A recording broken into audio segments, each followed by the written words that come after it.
If you're someone that subscribes to Adobe Creative Cloud and is also looking to make themselves a portfolio website, well, good thing, because Adobe Creative Cloud has a free portfolio website builder.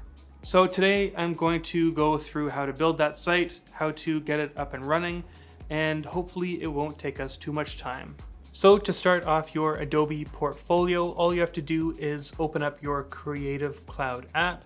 And now at the bottom on the left hand side, we'll see resource links, and then we have portfolio. Click that and that will open up your browser. We can see here I'm already logged in. We can see that inside of this we can make our collection of work or a welcome page. So I'm going to go ahead and continue as Ben.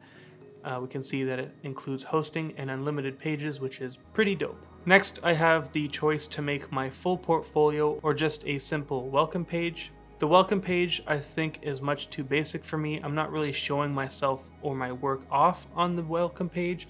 It's literally just a landing page which will then link to other pages. So I'm going to go ahead and click on full portfolio, and here we have a bunch of templates that we can work from. Basically choose whichever one you like the best, and then we can get into editing them. I think I like Thomas. This looks like a pretty cool one to use, so I'm going to go and just click on it.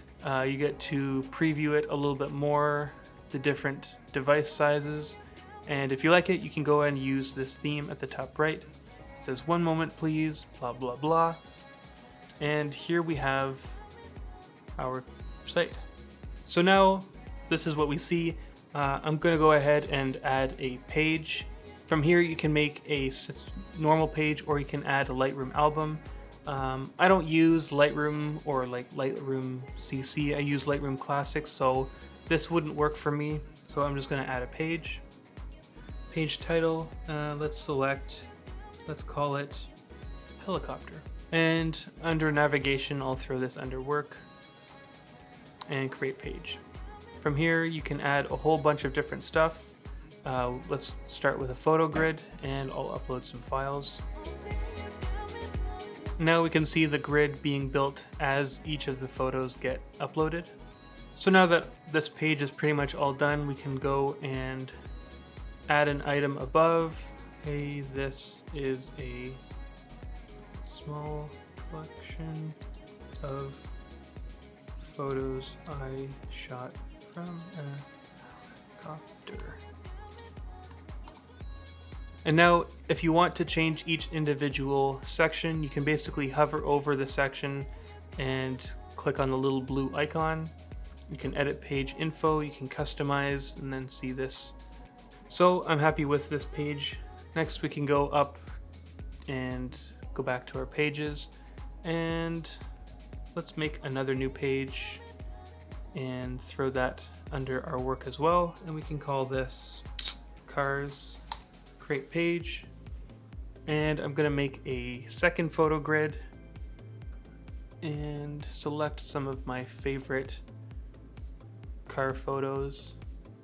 And again, we can see that the photo grid starts populating and auto adjusting to the amount of photos that are being added.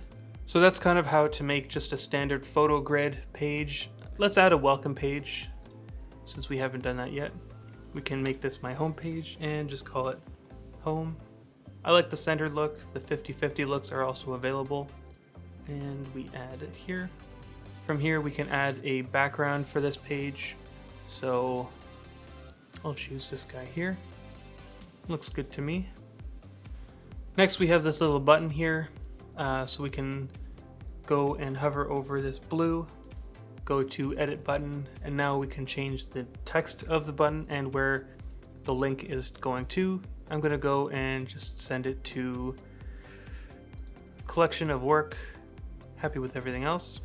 And now we have our social icon, so we can just click it and just start adding in all of our social network URLs. So let's just use YouTube, for example. And here I have a working link to my own YouTube channel. Looks nice and spicy. So now if we want, this could just be what the home page is. We can also start adding more stuff at the bottom. So maybe we want a contact form. we can do that as well.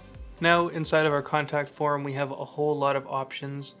We can start adding new fields by clicking on the little checkbox. We can go and send this to a specific email, change up all of the CSS here. We have the labels, form fields, submit button, and submitted message. We can just click done. And now, while this isn't the greatest looking site because of how busy this background is behind all the text, it does work. It does look pretty decent. And from here we can go and just check out my photos, and that will bring us to this little workspace here. We have our cars, helicopter, and we can just keep adding pages if we want. If we want to keep it under the collection of work, we can keep it there. We can add new collections and add the collections to the header if we want. Really a whole lot of customizability in this page here. Back on the left-hand panel, we also have settings. This would be a good thing here. So we start with domain name. You can purchase a domain from Adobe, connect your current domain already, and also change up what your portfolio is here. So right now I just have benraddatz.myportfolio.com. I could change it up to be something like bensphotos.myportfolio.com. Looks like it's already used, but you can just keep changing it up and trying new things. So now that we've got the basics on how to actually build the site, we can also start going in and looking into some more of the deeper settings with Adobe Portfolio. So obviously here we have our pages. We can change up the order. We can also change up the order of these sub pages in the collection. Next we have integrations. So you can have it auto import stuff from Behance if you have a portfolio on your Behance page. You can have albums from your Lightroom. So I don't think I have anything here, but let's try and see if I do. Looks like I do. Let's go and select this album, and this album. And we can go ahead and import selected albums. And then finally, if you have anything on Adobe stock, then you can also probably import it from there as well. Obviously, I don't have anything on it at the moment, so there's nothing to import.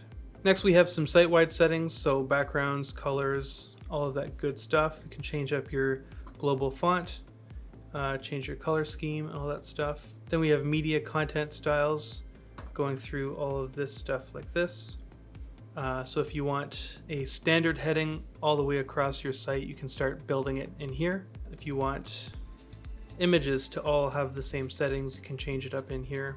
Then you can change options just for this page specifically, change page background and use global styles. I'm going to cancel for this one. And then finally, if you wanted to add just another link to, let's say, a social media site, you can add this to your menu as well. So just say YouTube.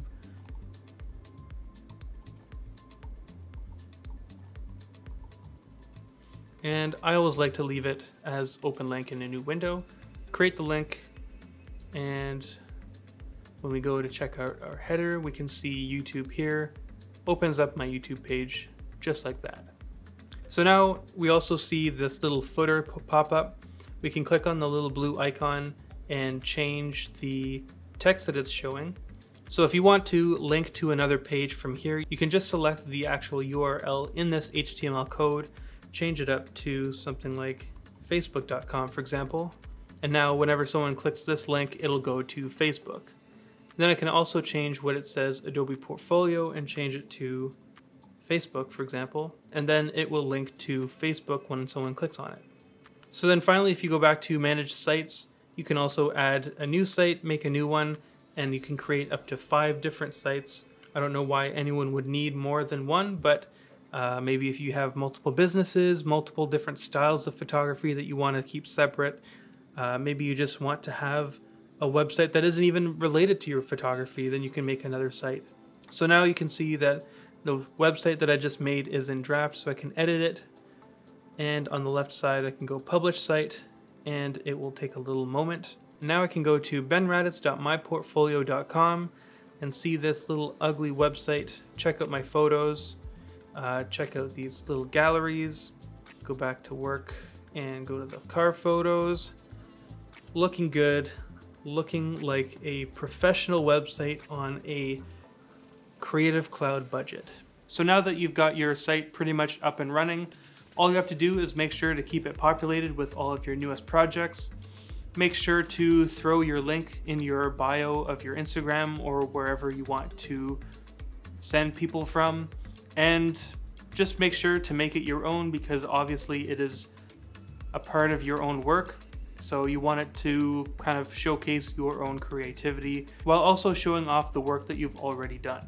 I hope you enjoyed this video. I hope you followed along and you have a nice, great site. And if Adobe Portfolio isn't robust enough for what you need in a website, well, make sure you're subscribed, because next week and the following week, I'll be going over how to make a WordPress site using a Namecheap server. So you definitely don't want to be missing out on that. So that is it. I hope you enjoyed this. If you liked it, drop a like, and if you loved it, drop a subscribe.